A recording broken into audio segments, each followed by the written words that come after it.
fire on March 25, 1911 would have never happened if there had been a compromise between the workers and factory owners. By failing to compromise, the Triangle Shirtwaist factory owners missed the opportunity to champion safer working conditions for their employees. They became a poster child for unfair working conditions in their era. This conflict led to the death of 146 workers in the fire of 1911. Every day, about 500 young men and women filed into the Triangle Shirtwaist factory for work. There they made shirtwaists, which were a type of woman's blouse very common around that time. Many of these workers were immigrants, getting barely enough pay to survive. Several were as young as 14 years old. Working between 9 and 12 hours a day, these people couldn't say much about how they were treated. If they spoke up, they were fired. In the beginning, the factory owners should have given their workers safer working places, better pay, and less hours. If they had done this earlier, a factory fire like this would have been less prevalent. Pauline Newman worked for the Triangle Shirtwaist factory a couple years before 1911. She was fired because she did not want to work on Sundays. She went on to join the union against working conditions. In a letter about the Triangle factory, she writes, "We were not organized, and we knew that individual protests amounted to the loss of one's job. There was nothing better than to look for another job, which would not be better than the one we had. Therefore we were, due to our ignorance and poverty, helpless against the power of the exploiters." Before the factory fire, those who had realized that they were being taken advantage of had formed a group called Local 25 and went on strike. In 1909, 20,000 employees walked out of factories with the help of Clara Lemlich, who was arrested a total of 17 times. The strike lasted for 9 weeks and in the end forced many factory owners to give better pay and better hours to the workers. But the Triangle Shirtwaist factory itself did not sign the agreement. The same Pauline Newman who had been fired earlier was also there. She went on to be an active leader in unions and became general organizer for the union. During this position, she traveled all over the country, organizing major strikes in cities, including Kalamazoo, Michigan. Something needed to be done, but the factory owners Isaac Harris and Max Blanc would just not listen. They continued to lock the factory doors during the workday and take advantage of their employees. Then on March 25, 1911, there was a fire that made union workers want to do something more, so workplaces would become safer.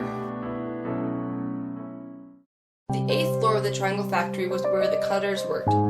Mainly men, they cut the material, which was then placed in big bins of scraps.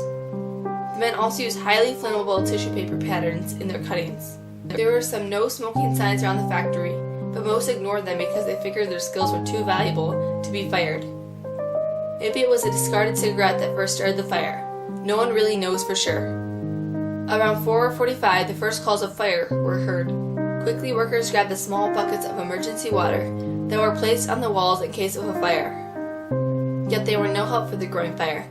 All the flammable scraps covering the work areas and the oil-coated machines were perfect for feeding the fire. A hose was also brought up to stop the fire, but there wasn't enough water pressure for it to work. There were no sprinkler systems in the building either, and all the tables and chairs were packed so tightly together that it caused chaos as everyone rushed to find safety. Those on the 8th floor had been waiting for the elevator. The operators, Joseph and Gasper, made only 4 trips to get people out before the elevator broke down from flames. Those waiting couldn't seem to get out fast enough. Some women even slid down the cables and burned their hands. 36 women ended up being killed in the elevator shaft. The factory owners, Isaac Harris and Max Blanc, were on the 10th floor. There were about 70 people with them, and they headed to the other elevator, and most were able to make it to the ground. The 10th floor quickly filled with too much smoke, and those left were able to find the entrance to the roof. From there they escaped onto the roof of a nearby building, the New York University School of Law. Only one person died from the 10th floor. But on the 9th floor there was panic. The Green Street side of the building was where the fire was, and on the other side of the building, the Washington Place exit was locked. This was done by the owners to ensure that no employees were going to steal anything. Now this procedure was going to cost them their lives. The only fire escape soon collapsed, and the women had to wait for firefighters to arrive. When they came, their ladders could only reach between the 6th and 7th floors. Rather than burn alive, many of the women decided to jump out of the windows. They were on the 9th floor, so they did not survive the fall. The firefighters also tried to hold out nets for the jumpers, but they broke as more than one person jumped at once. The ground was soon covered in bodies and made fighting the fire even harder. Some of the bodies fell with such an impact that they made a hole in the pavement. The woman that tried to rush down the stairs found a locked door at the bottom, and most of them were burned alive. The dead bodies were then given numbers and moved to the Bellevue morgue. When that was filled, a temporary morgue was set up on 26th Street. Families had to come and try to identify their dead. It was such an awful task, as most of the bodies were unrecognizable from the fire. None of these deaths would have happened if there had just been a compromise in the first place. After the fire, the public was shocked and angry to hear the details. Newspapers blazed with the news. Something be done against working conditions.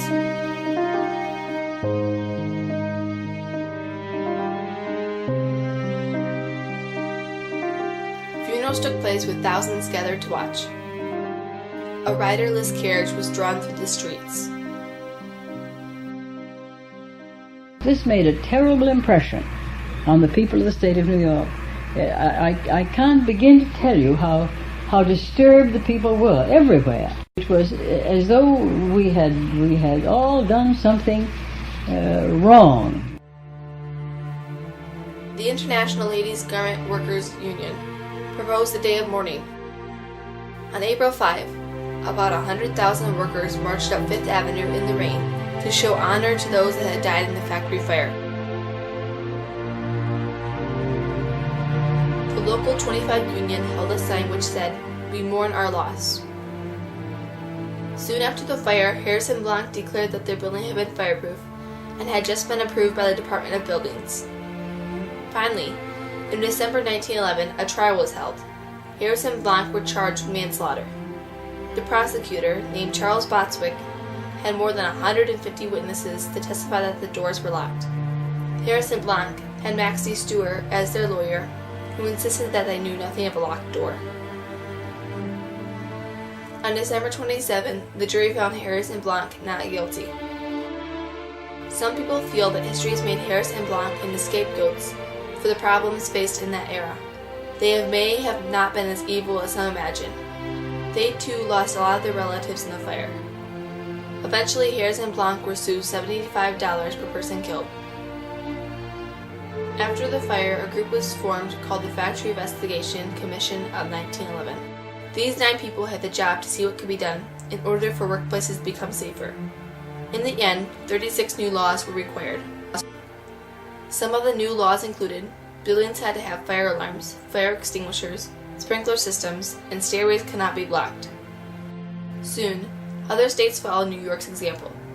Today, the Triangle Shirtwaist factory building is a National Historic Landmark. A monument was also set up for those that lost their lives in the fire, especially the unidentified victims. The inscription on the monument says, "In sympathy and sorrow, citizens of New York raise this monument over the graves of unidentified women and children, who with 139 others perished by fire in the Triangle Shirtwaist factory, Washington Place, March 25, 1911. There are also anniversary celebrations for the Triangle Factory Fire each year. In the end, the Triangle Shirtwaist factory fire led to safer working conditions, but if there had been a compromise earlier, 146 lives would have not been lost. This tragedy is forever remembered in the hearts of those it affected.